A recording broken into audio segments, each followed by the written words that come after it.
وحيا عمرقاga qayb ka mid ah tuuri waqtigaagu yuu kaa dayacmi waa cimrigaagii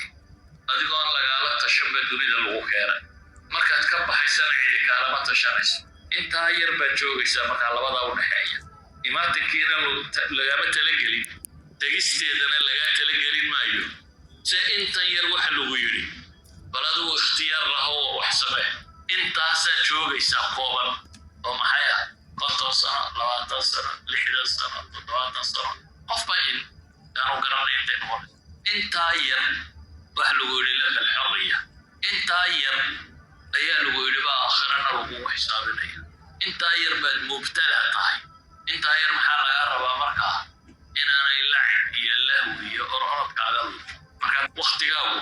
ama adduun midhaha ka dhalinayo anfac ku leeyahay ama aakhira anfac ku yeesho labadaa waxaan manfac ku lahayn iska dhaaf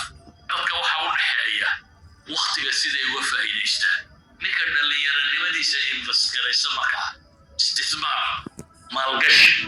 ninka dhallinyaranimadiisa maalgashada waqtigaa ka warramaya waqtigaagaad waxaad ku maalgashanaysaa aakhira iyo adduunba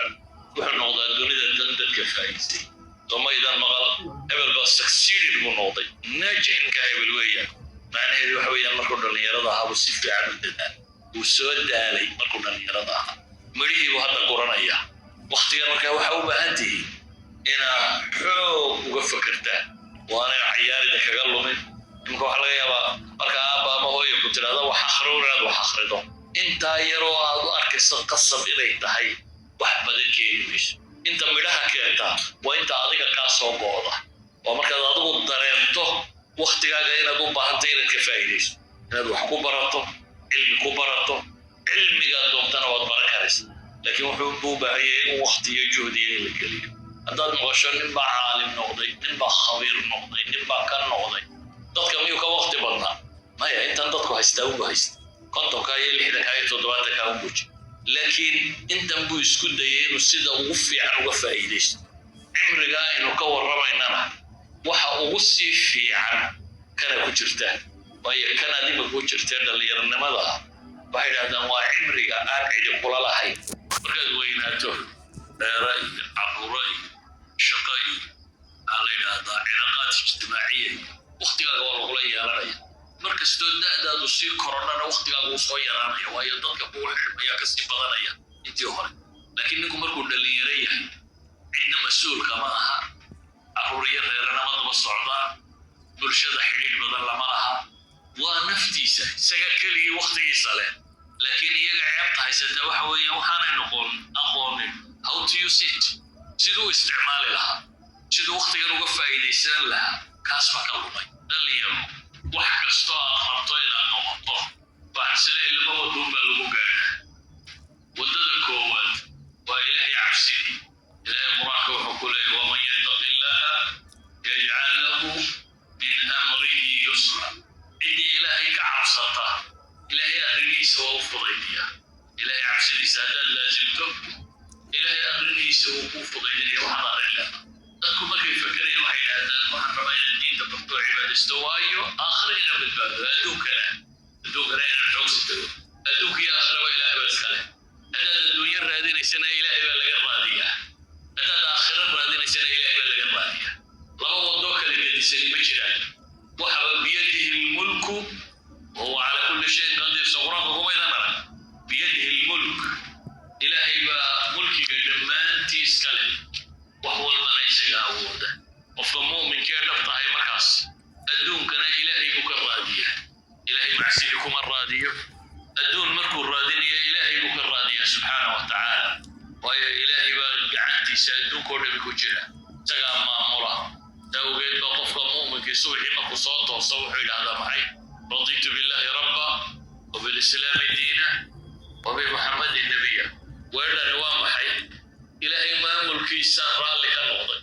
rabbinimadu waa sayidi waa maaliki waa mudabbir ilkown ilaahay maamulkiisa raalli ka ahay islaamnimadana diin iyo dhaqan baanu haystaa waddadan marayay weeyaan nebi maxamedna calayhi salaatu wasalaam waa tilmaamahay waa nebigii tusaya waddada idan qofka muuminkii waagu markuu u bariyo ilaahay xaggiisa u kacaa ilaahay raalli hashiisuu raadiyaa xalaal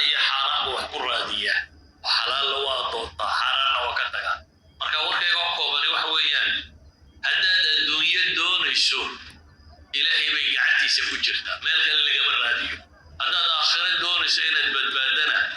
ilaahay ba gacantiisa ku jirtaa meel kale lagama raadiyo الأولى والآخرة صورك كبيرة لبضب إله وأسكال وإن لنا للآخرة أقعد والأولى لبضب إلهي بالي أنه رنا يسقى عليه أضمنا يسقى عليه يسقى مركا محاوح لك غير رادية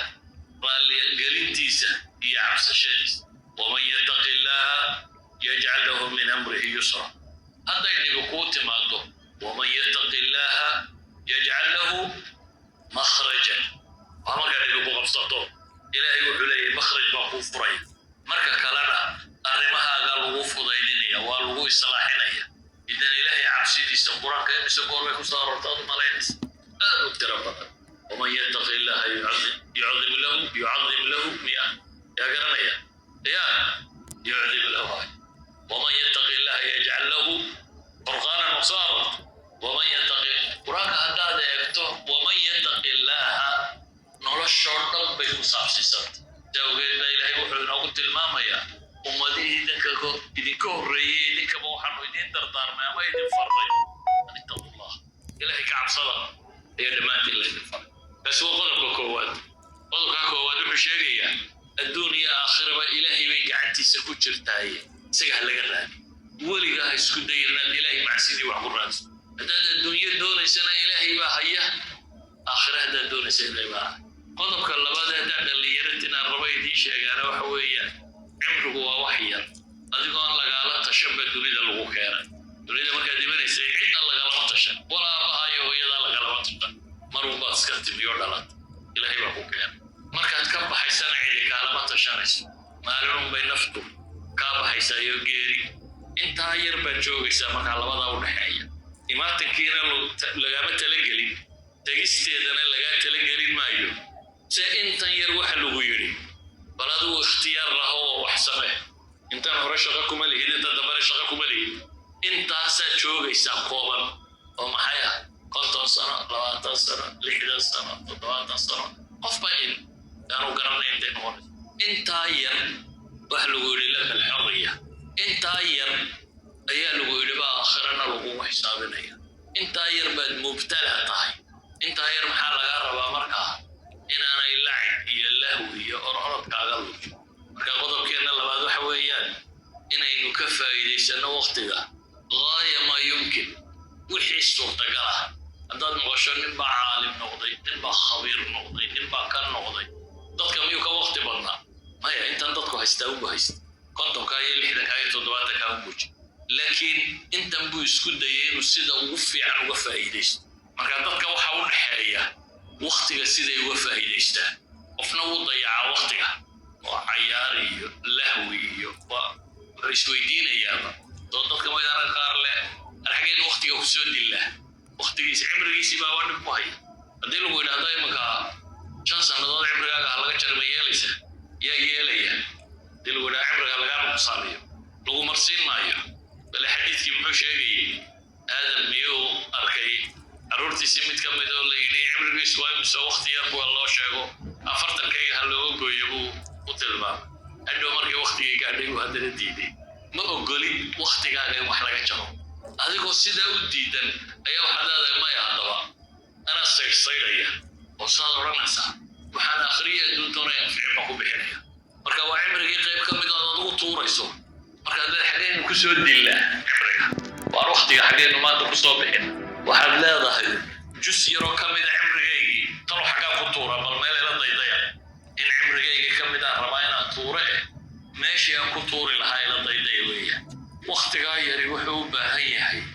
sida ugu fiican ee aad uga faa'iidaysan karta inaad uga faa'iidayso macnaheeduna wax weeyaan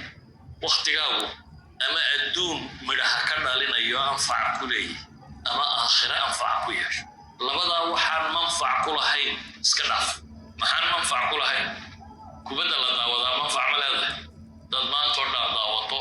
Manchester iyo Liverpool ka badinaya maxaad faa'iidaysaa adigu haddaad cayaarto waaba laga yaabaa inaad tidhaahdo waan ororday murqiyada ay dhismay jirkaa kala bixiyey adigu haddaad soo cayaarto waaba suurtagal in la yidhaahdo wuxuun baad faa'iiday intuu doonaba ha leekaaday kasoo khasaaro badanna laga yaaba inuu ku jiro inaad wuxuu faa'iida laga yaabo laakiin marka tv hor fadhiisato ama mobilka hor fadhiisato tidhaahda liverpool iyo maanta isu baxaya iyo manchester ama magaalo ingiriiska ku yaala imanku baa isu baxaya waad maanta oo dhan hor fadhido maxaa faa'iidaysa markaad maanta oo dhan social media saa leedahay kolba mid soo baxay social media nimanka sameeyey waxay ugu talagaleen haddaad furto inaanad ka bixin injineerada design gareeya qaar baa waxay ka hadlaan bis waxay design gareeyaan intibaha insaanka qofka see maskaxdiisa loo qabsan karaa marka lagu qabto oo lagu wadayaa marka adigu soo xirimaysid rag baa takhasuskaa leh oo lacagaha u badan ku qaata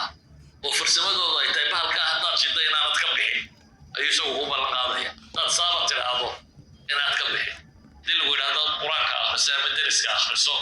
nusa saac markaad akhrido waxaad leeyahay maanta oo dhan baanu akhriyayna hooyo markuu tiraa war deriskaaga akhristo haddaad saacad guriga fadhido waxaad leeyahay maanta oo dhan baan fadhiyo akhrinay jaiska haddaad soo gasho salaada marka la tukado 20 minir lagu yidhaahdo qur-aanka akhriso fadho waar xaggaad hebel ku tiri maanta oo dhan masaajidkaa fadhiya baad leedahay 20 daqiiqa joog maanta oo dhan masaajid laakiin kan haddaad shido 3 saacadood haddaad ku jirto ma ogid saad saawur u leedahay ragga badh baa say saa u leeyihin